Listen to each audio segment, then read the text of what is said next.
Cuando nosotros nos encontramos con un periódico, nos encontramos con una serie de elementos que son importantes a la hora de analizar cada una de las noticias. Por ejemplo, ¿qué fuentes tiene la noticia? ¿Qué titulares tiene? ¿Qué noticia y qué información se da? ¿Es de enviados especiales o es de agencia? ¿Qué editoriales hay en los periódicos? ¿Qué artículos de opinión? Por ejemplo, digamos respecto a las agencias que, sin irme muy lejos, entre los imperios mediáticos, Harsan, Murdoch, Berlusconi, Bertelsmann, más las agencias, AP y UPI en Estados Unidos, la Reuters en Inglaterra y France Press en Francia, controlan aproximadamente entre el 80 y el 85% de las noticias que se producen en el mundo y cómo se transmiten también. Es decir, la batalla de las ideas es algo que es fundamental para la clase dominante. El poder, la propiedad de los medios de comunicación, tanto sean televisión como prensa, es fundamental. ¿Por qué? Porque a través de ello se traduce la ideología, las ideas de la gente. Piensen ustedes siempre que lo que no se publica o no se mete no existe. Por lo tanto, si yo controlo los medios de comunicación y no te doy la voz a ti, evidentemente tú no sabe nadie que existes, y como nadie sabe que existes, tus ideas no llegan, y como tus ideas no llegan, tú no estás. Hay otra cosa que me interesa mucho también, el doble lenguaje, que se está empezando a utilizar y que se lleva utilizando ya durante mucho tiempo. ¿Cómo cambiamos el lenguaje? Fuerzas de paz, aliados, fuerzas de paz, aliados, operación quirúrgica, daños colaterales.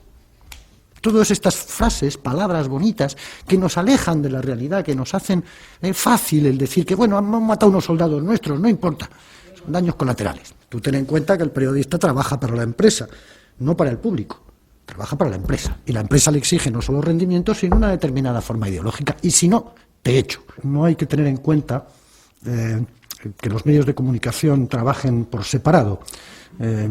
Nuestro documento nacional de identidad, nuestro número de identificación fiscal, nuestra seguridad social, nuestras cuentas en los bancos, las tarjetas y los cruces de datos nos hacen prácticamente permeables y transparentes para el poder. Por otra parte, los controles que se establecen sobre los ciudadanos son cada vez mayores, los controles en aeropuertos, preguntas, datos de pasajeros, copias de ordenadores, escáneres que desnudan, visados electrónicos.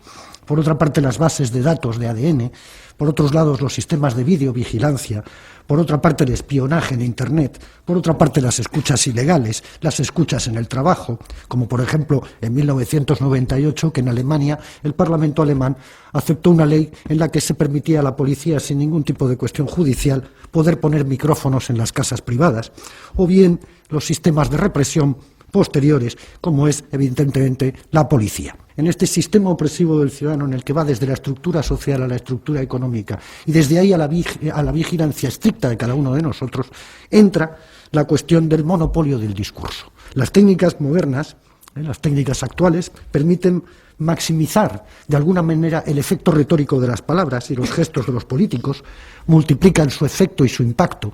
No es que el rey le haya dicho a Chávez una vez ¿por qué no te callas?, sino que eso lo hemos visto 300 veces repetido en televisión. Y eso es un machaqueo continuo sobre la neurona. Por lo tanto, yo estoy utilizando una maximización de lo que ha sucedido allí, ocultando evidentemente lo que estaba diciendo Chávez, que tenía toda la razón del mundo, pero daba igual, porque lo importante no es la razón. Lo importante es que el otro le mandó a callar.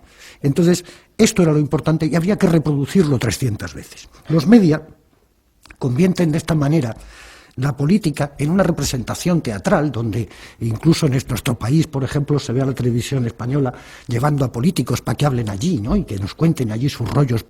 Y claro que los cuentan, pero claro, evidentemente tampoco pueden desentrañarse a sí mismos como lo que son, seres políticos, y por lo tanto quieren caer bien.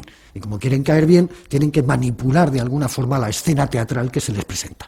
Piensen ustedes que una de las bases centrales del sistema de funcionamiento comunicativo son los comunicadores, es decir, lo que se llaman en Estados Unidos los newsmakers, los que hacen las noticias.